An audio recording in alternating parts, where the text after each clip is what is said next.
Hi, you are watching or listening to What If I'm Right with moi, Ian Heller.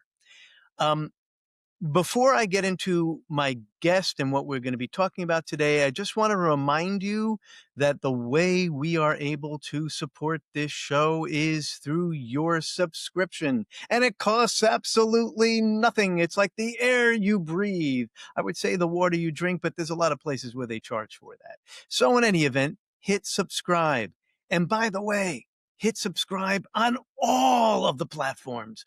You're subscribing on, I don't know, Spotify? Great.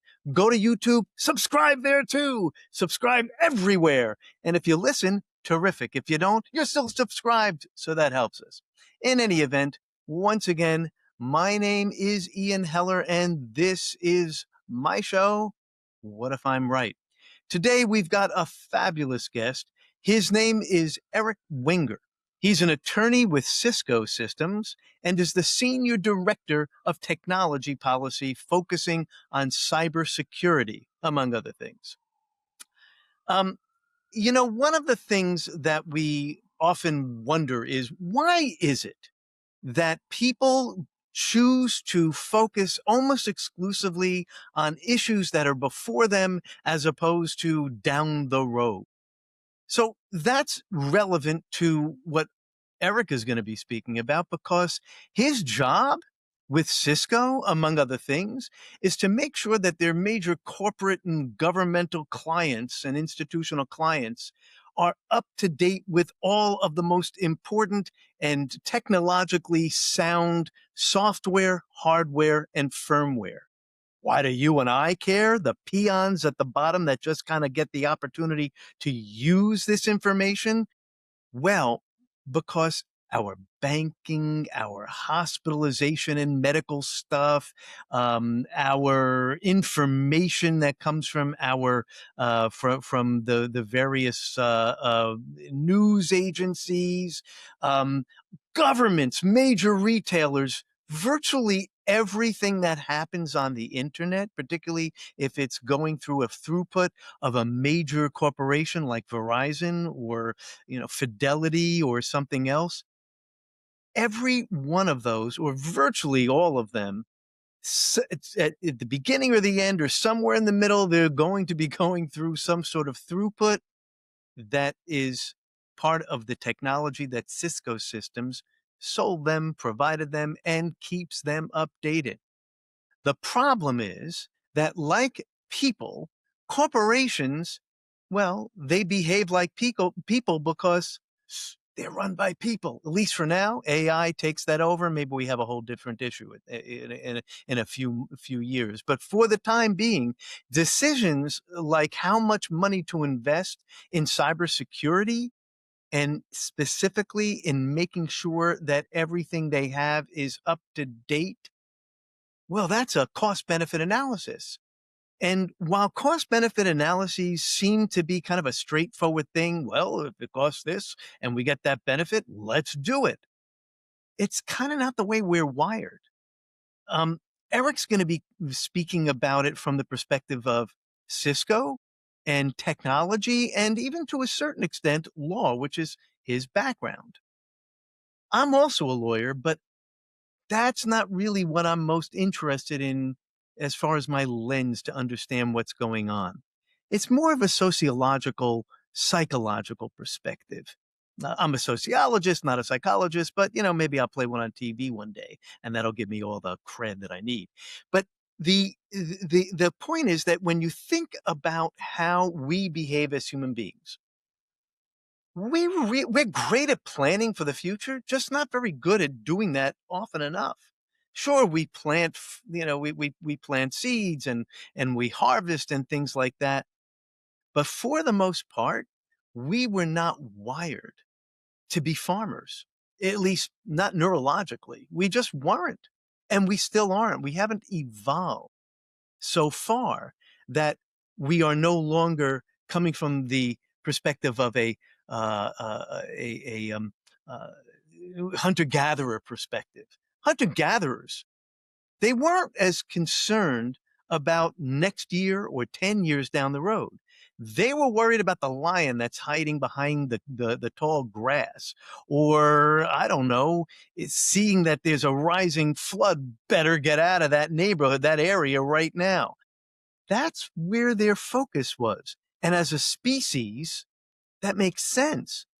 I- Nature was not concerned about whether or not we had enough grain in the granaries for the next 5 years, just in case there happens to be either a flood or some sort of, the rain stops, whatever it is.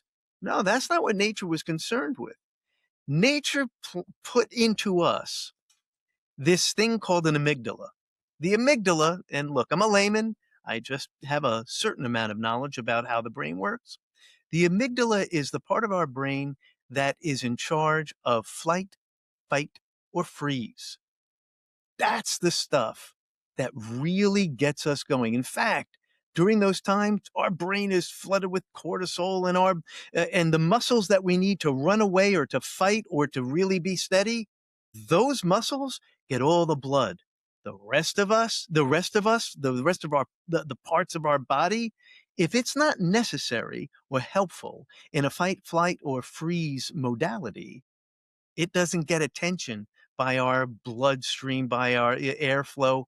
Uh, it prioritizes our immediate safety.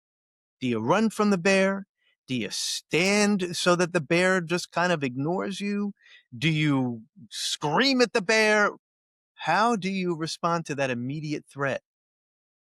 That sounds an awful lot like the way corporations behave, notwithstanding how smart they are.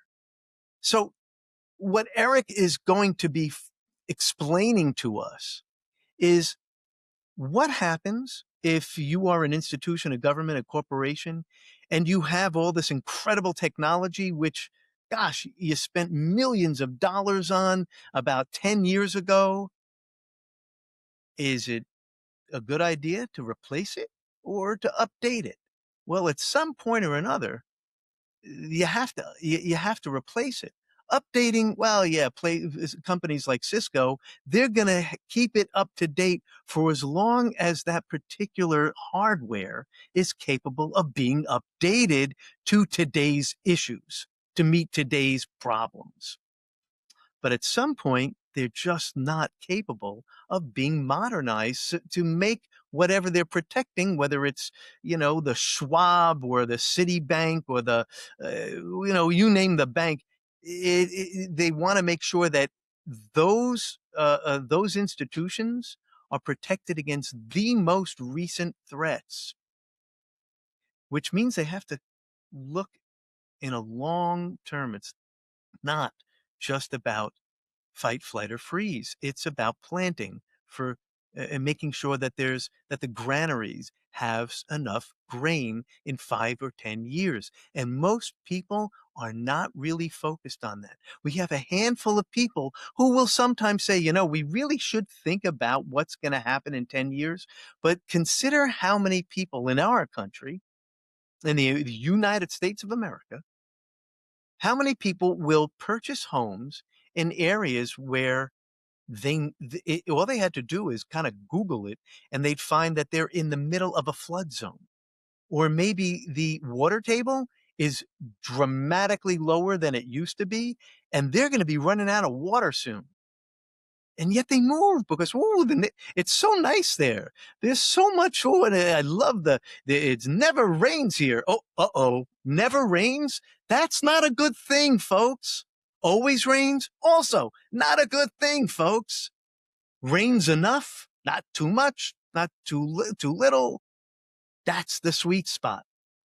And yet we live in all places around the globe, many of which are quite vulnerable to the problems of, rainfall or moving to the middle of, Tornado Alley or right along a coastline where every year there's going to be another hurricane.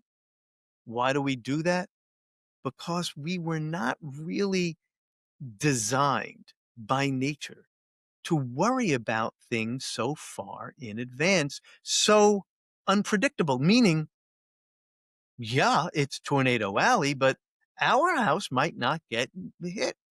And, when you think about how wide a tornado's damage is, yeah, I think the odds might be not so bad. But if you're going to do that, how about if you make sure that what you're living in is really protected? But people don't do that.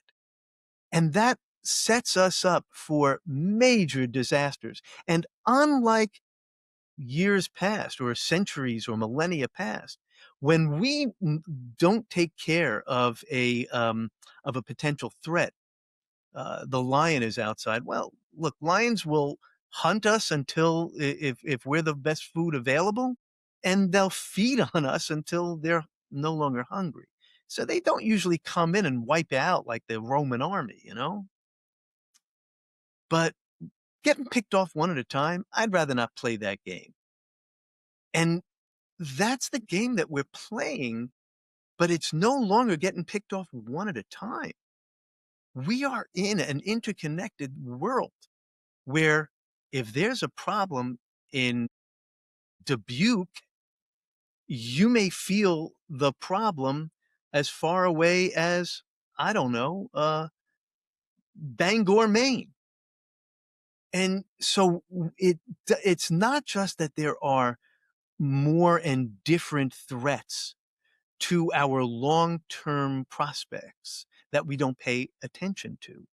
It's much deeper than that.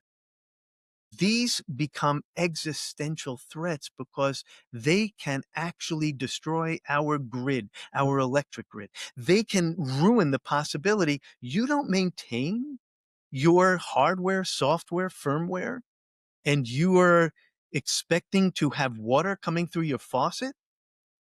I don't know. I mean, first of all, it might just no longer be capable of doing it. More importantly, it's a vulnerability, and people who don't like us, and there's lots of people who don't like one another, well, that's a vulnerability they're going to exploit. So the reason why I've got Eric on the show, not only because I think what he talks about is fascinating, I think what he's going to tell us is incredibly important. In fact, urgent, urgent, particularly because of the kind of inevitability of AI and quantum computing. All of these things are going to throw things. It's a monkey wrench the size of of I don't know, the planet Jupiter. It's a big problem. So please stick around. Make sure you hit subscribe, as I mentioned before, because I don't want to stop saying that till you do it, for God's sake.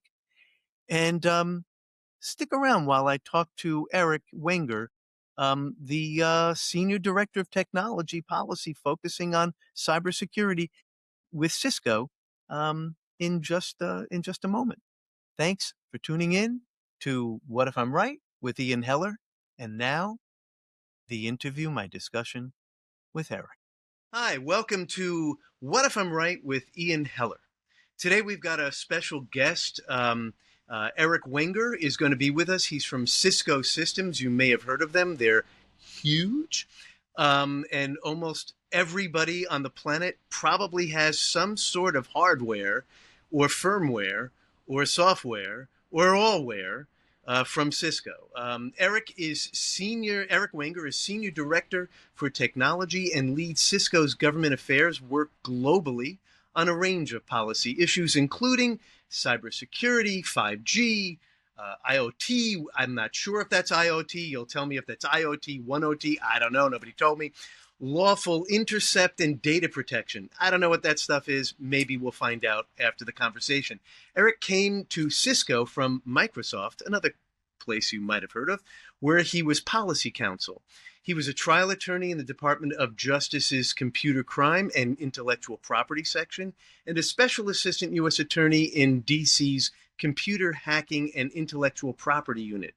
He served as an attorney at the Federal Trade Commission's Bureau of Consumer Protection and an attorney advisor to then Commissioner Leary. He was also Assistant Attorney General in New York, where he started the first statewide law enforcement unit in the United States focused on e-commerce. Eric earned his undergraduate degree at Cornell University and graduated with honors from George Washington University Law School. You can throw all that stuff out. The most important part of this is Eric is not only a friend and absolutely somebody I admire deeply, he's also my cousin. And I have known Eric since he was a wee lad, and I was a little less of a wee lad because, notwithstanding he has less hair than I am the older one. So I just feel good that I'm introducing my cousin who is more follically challenged than I. And Eric Wenger, welcome to What If I'm Right? Thank you, Ian. I'm really excited to be here. And I'm also looking forward to figure out whether or not it means what if I'm right or what if you're right. So, Well, actually, it's always about me. I don't know if that's not clear. Maybe I need to make that clearer. Everything is always about me. So yeah, Eric, you can be wrong, but what if I'm right?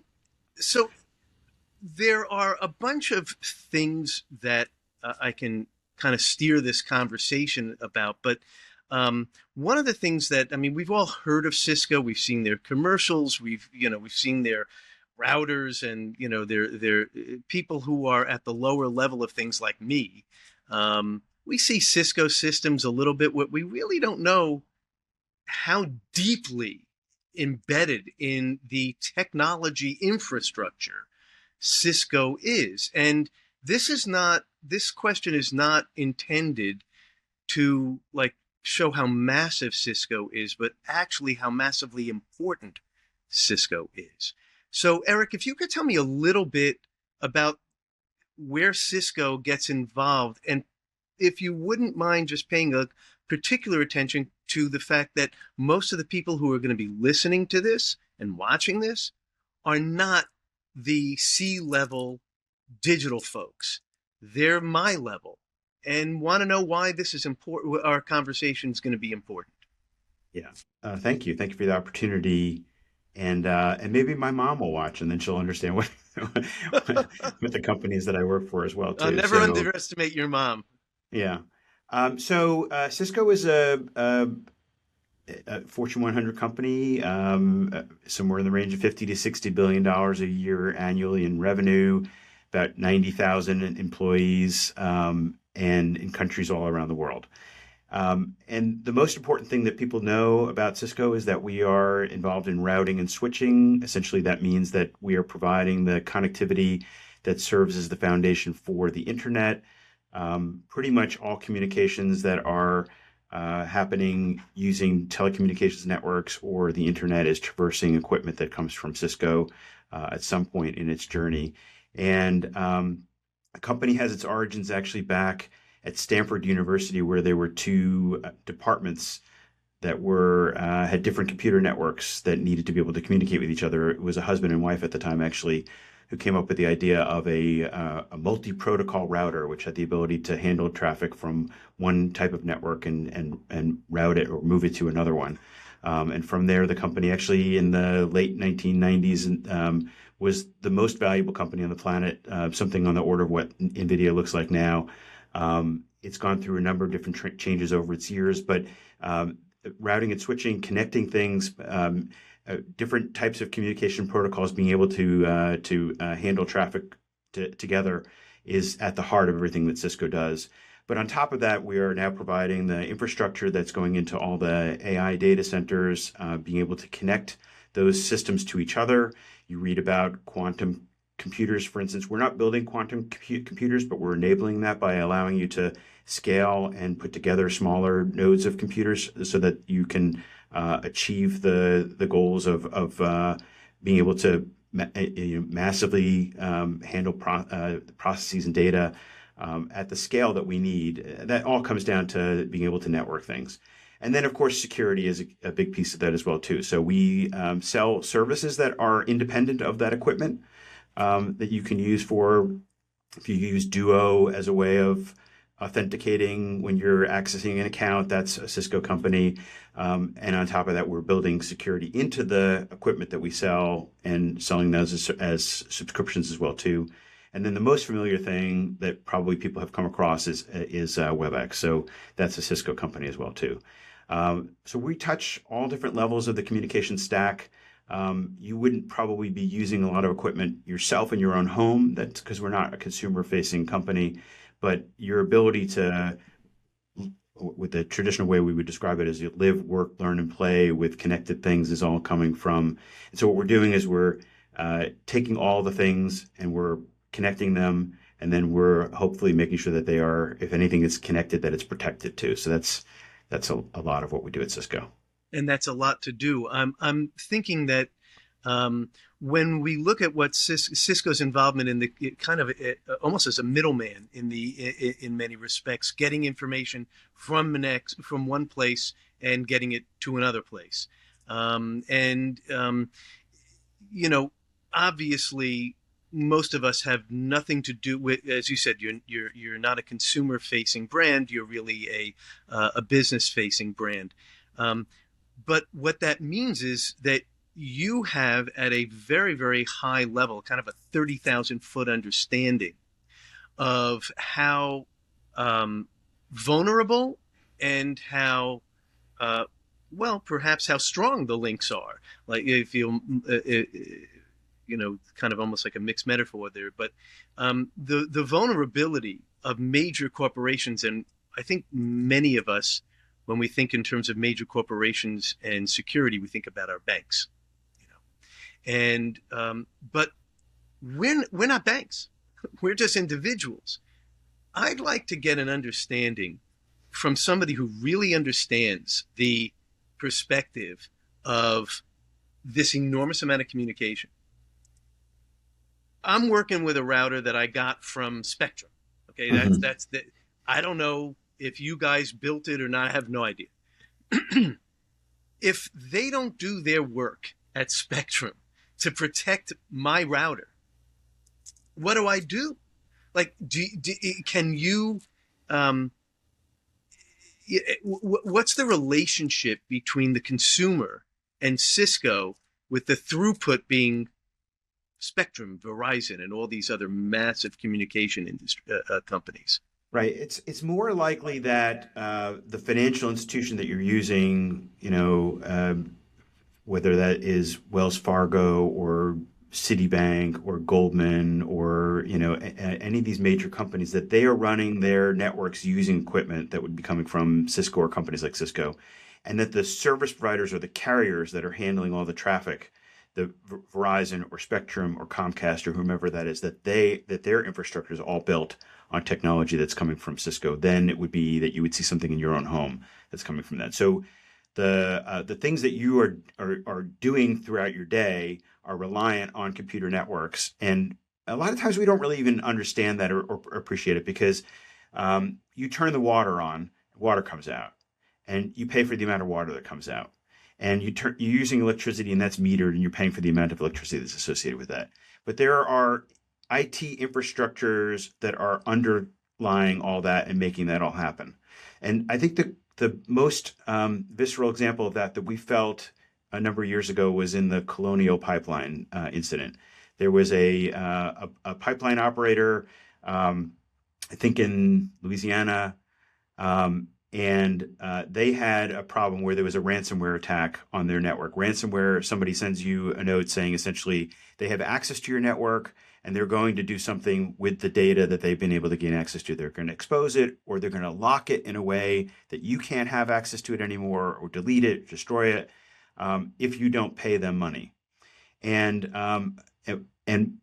what happened here is that the company actually, from reports that I've heard, had a difficult time figuring out exactly how far into the network these attackers had gotten. So this was happening on their enterprise networks, that how they administer their systems, but they also needed to be on guard about whether or not the attackers had the ability to come through to the operational technologies, the things that move. If you can move from the networks that think to the networks that connect to actual machinery, then obviously that raises the stakes quite a bit. And so they shut down the pipeline, and we saw gas lines across at least on the East Coast and of the United States, where people were waiting in line to get gas because the pipelines were interrupted, and then therefore the delivery of gas to the gas stations.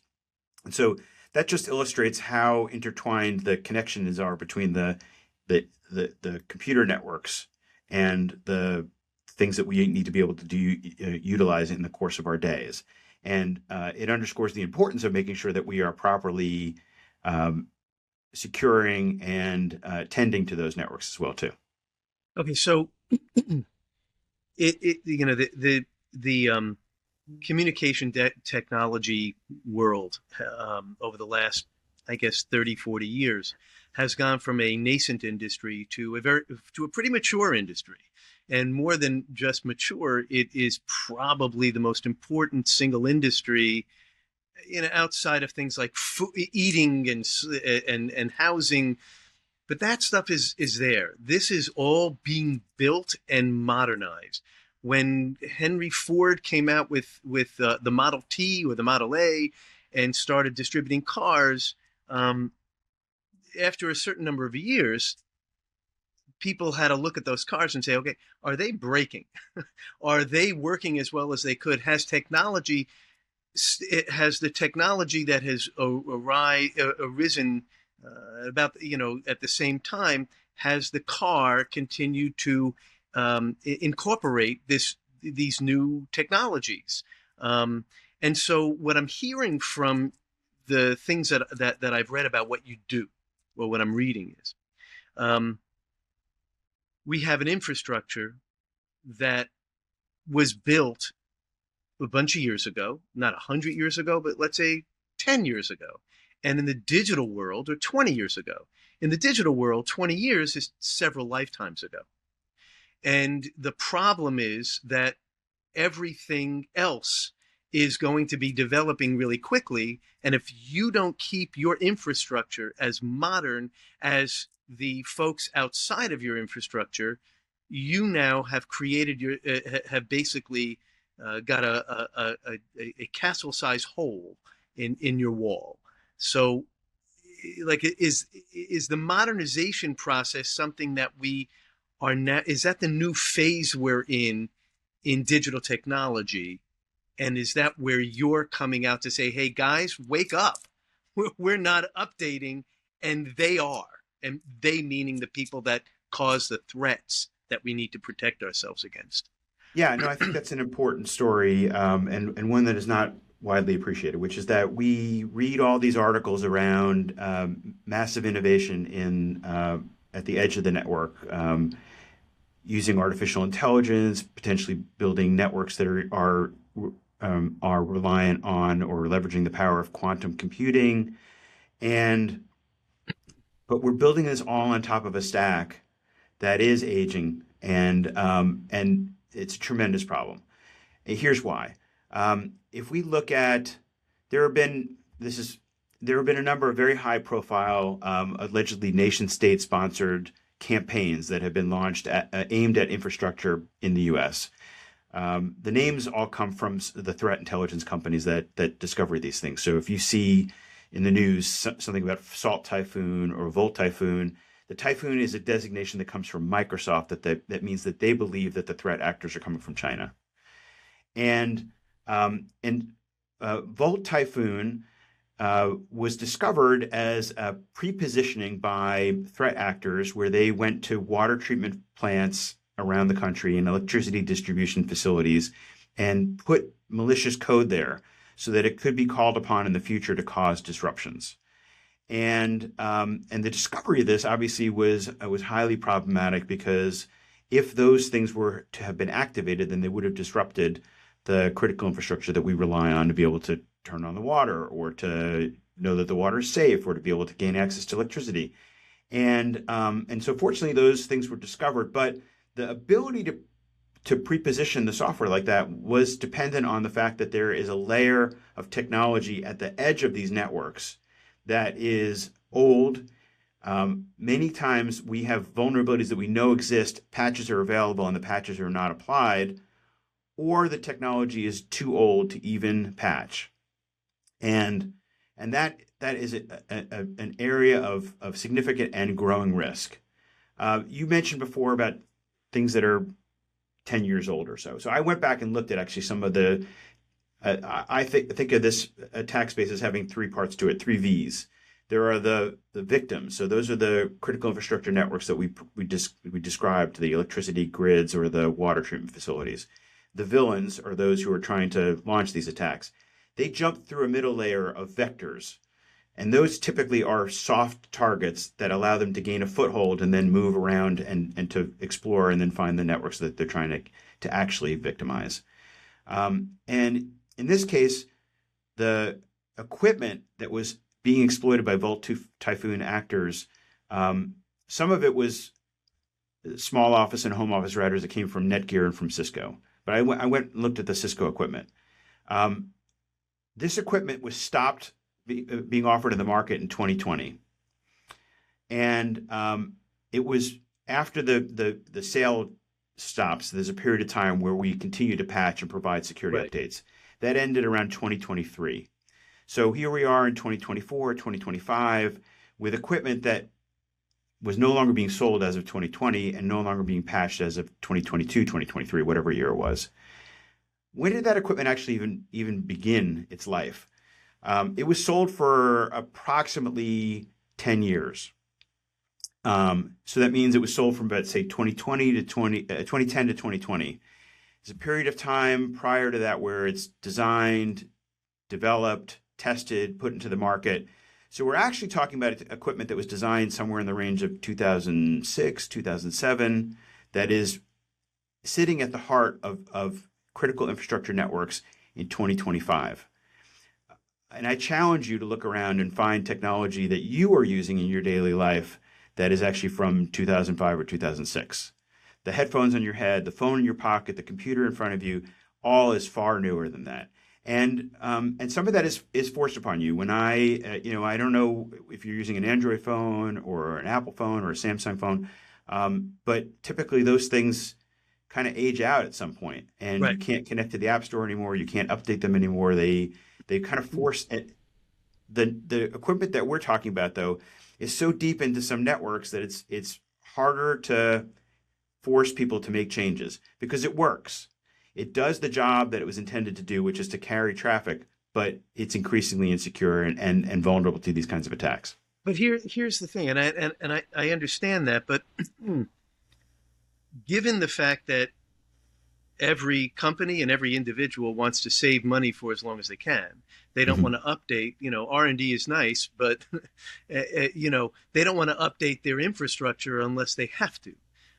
So when I say you, I mean Cisco. When Cisco or any major corporation stops offering patches, and yet it still works, it, Why do we it, do it that? Yeah, well, why I do we mean, do I that? understand No, from I think you should ask me why do we do that? well, And you're right, but I also want to be very clear that I understand a business's motivation to want to say, hey, look, you need to get new stuff. right, And I get that. But of course, you don't want people shopping for a new car just because the other one is about to explode and wait until the car explodes and right, then sell them the new car. right. So there are actually significant innovations that take place in this space, and it's based on our experience using and operating and servicing the technology. And so over time, we've realized that we need to do things like uh, build into the boards themselves on the silicon chips that are specifically associated with being able to authenticate. So we write a patch and we put it out for customers to be able to download and put onto their systems. How do they know that that's real? Well, so the modern systems actually have the ability to say, I know that this thing is coming from Cisco because it's been signed and it's been validated against what's on board on that in that system. And then the operating system itself is signed in a way that that the system knows that it's valid and it can accept it. Those things don't exist on the machines that were created prior to a certain date and time. And they also have limited amounts of memory. So their ability to handle um, encrypted data at scale becomes a factor. And so at some point, we have to kind of draw a line and we say that product is no longer going to be sold. And then for a period of time, we continue to support it. And then there's a period of time where we say that product no longer supported. It's not tenable. It's kind of like a sieve at some point where you can put your finger over certain holes in it, but it's just fundamentally leaky. And so we need people to understand at that point, we can't continue to, it's not cost effective for us, and it doesn't really make any sense in terms of security for patches to be written for those older products. The interesting part about it is that new technology is typically built on old technology. Right. So the code that we write is not written all over again because that would introduce new errors. We've hardened these things over time and we learn from what we've done before. So we continue to incorporate some elements of older technology in the new things that we're doing for compatibility purposes as well too. That also creates another problem, which is that when I end the life of an old product and then a new vulnerability is discovered in a new product and we patch that, sometimes that could be used as a way of reverse engineering or figuring out what the problem was in technology that can't be patched any longer. And there's a report that we did with a consultancy in the UK that tries to put some numbers on the size of this problem and to figure out where the risk is highest. And one of the things that we discovered in the course of this is that the risk becomes more pronounced over time for older technologies, and so that's one of the things we want to try to put some focus on as well too. Google has some data that's spotlighted in this report that talks about time to exploit. In other words, once we put out a patch and the malicious actors get their hands on it, start to figure out, reverse engineer it, figure out what it is that we were fixing, they then write exploits that are aimed at getting at those problems. In I think it was in 2018, it took something like 60 plus days for a malicious actor to reverse engineer a patch, figure out what was being done, and then write an exploit about it. And by 2022, 23, it's down to about 5 days. And we can anticipate that going forward, that's going to become quicker. That with the access to artificial intelligence, that malicious actors will be able to do these things on the order of hours rather than days or weeks or months. And my understanding is that once we get to uh, uh, uh, computers that are quantum computers, that the entire system becomes completely obsolete because of how quickly it can just pierce through virtually every single protection. Because it just keeps on trying and trying and trying. It's almost limitless in power. How is that the event horizon that you at Cisco are looking at infrastructure wise and saying, you've got all this technology at some point over the next 1, 2, 3, 4 years, because it probably won't be more than that, everything is going to be obsolete. Like, how do we, I almost feel like we're at another Y2K moment. And I know we don't have much time left, but and of course, Y2K, nothing, thank goodness, nothing fell out of the sky. Everything was okay. Is this a Y2K that actually might be a global threat? So I'll say no, and then I'll say yes. So Okay. the first thing is that we could think about Hollywood scenarios, and we read a lot about really intricate new ways for the exploitation of artificial intelligence, sort of the development of quantum computers to break all kinds of things and cause havoc. The reality, though, is that today that we have networks are full of equipment that are subject to what we call known exploitable vulnerabilities. In other words, we know what the problem is, we have patches for them, and we need those patches to be deployed, or we have technology that is too old to patch, and we need to bite the bullet, decommission some of those things, and move forward to new technology. One of the things that should cause us to start thinking more seriously about this, though, is the problem that you just mentioned about quantum computers.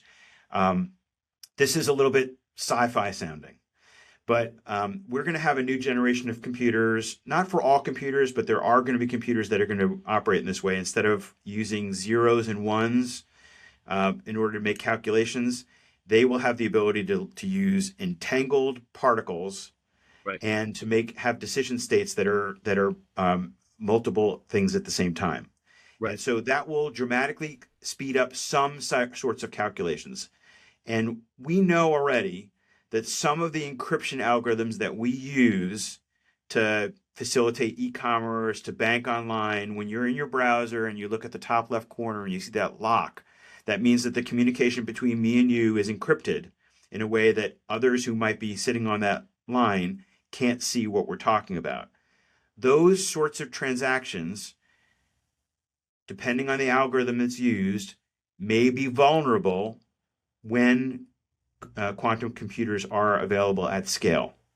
The timeline for that is somewhat up in the air, but we also already know that there are properties of some what we call classical encryption algorithms are likely to be able to survive quantum computers.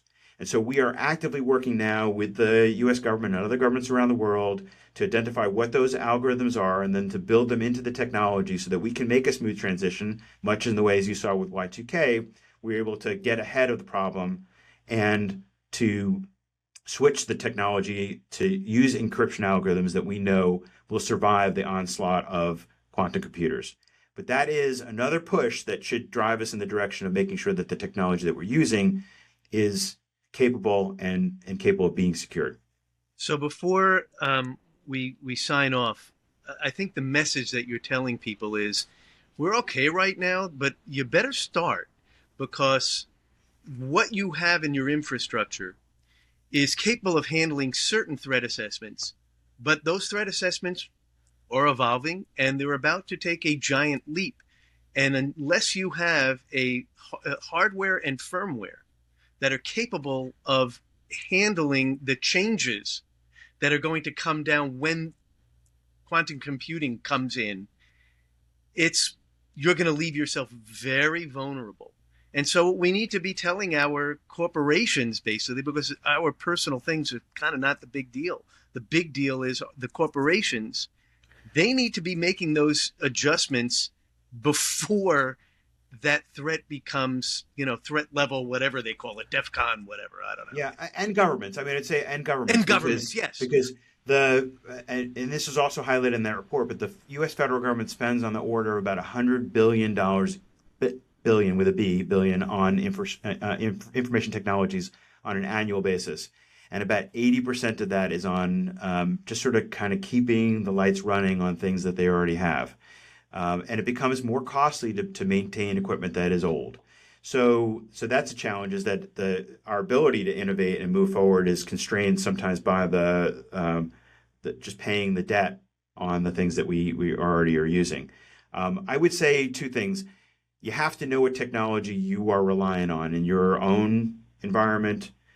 It's also okay to ask questions of those who are serving you in government, in the companies that you're interacting with, to make sure that they are using technology that is supported. If you have a doctor that's asking you to use medical record systems and things like that, are they enabling multi-factor authentication? I mean, all those kinds of things are important. I wouldn't say that we're okay today. I mean, I do think that there's the large scale attacks that we're seeing are indicative of that we have a problem currently with technology that is not being adequately maintained. And the first step there is to know what technology you're relying on. And then the second thing is, yes, there are things coming down the pipe. I don't know if it's the pipe or the pike, but there are things coming at us that are going to be a stepwise change that will require attention as well, too. Eric, I wish we had more time. I do want to give you just 30 seconds or a minute to just, if you would like, one of the things that you do on a human level. I've known Eric since he was born, quite frankly. One of the kindest, brightest, goodest people I know. Really. I say that really and by the way, you found a good one in Lori.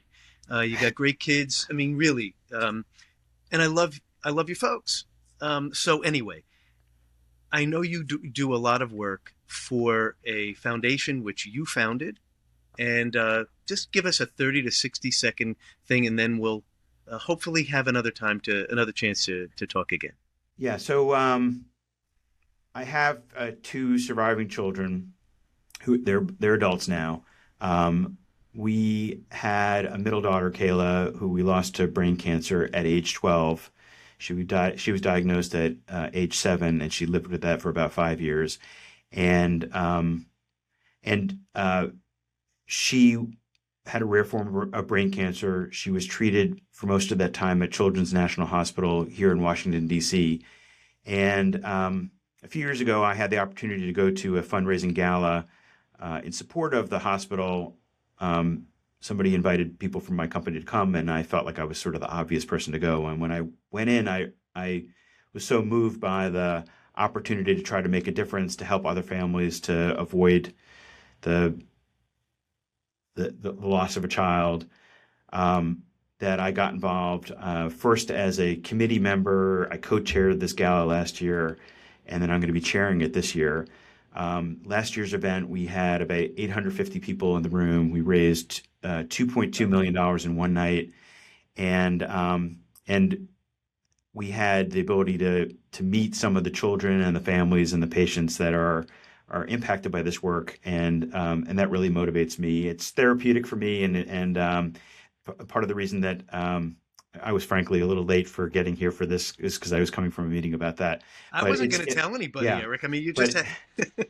but it's something that I'm passionate about, and I appreciate the opportunity to talk about it. And of course, I appreciate your kind words and support throughout all the years. I So I love what you are doing with Cisco, but most importantly, I love what you do, as you know, for so many other people, and I love you. I really do. Please, I hope we have another opportunity to chat. Maybe we'll drag Sarah to be on camera too.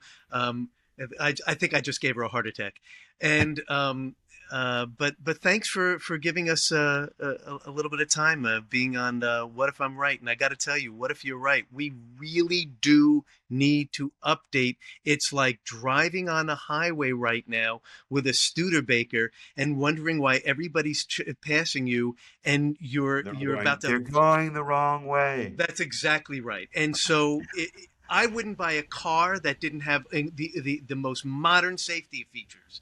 And yet people are sitting at home with just as important protect vulnerabilities and not realizing how vulnerable they are. We need to be aware of that. The digital world is the highway that's actually the most important that's the most important highway right now. So Thank you. thanks for coming on, and I hope to see you again and give my love to the whole family. Thank you. And send love to your family too. Thank you.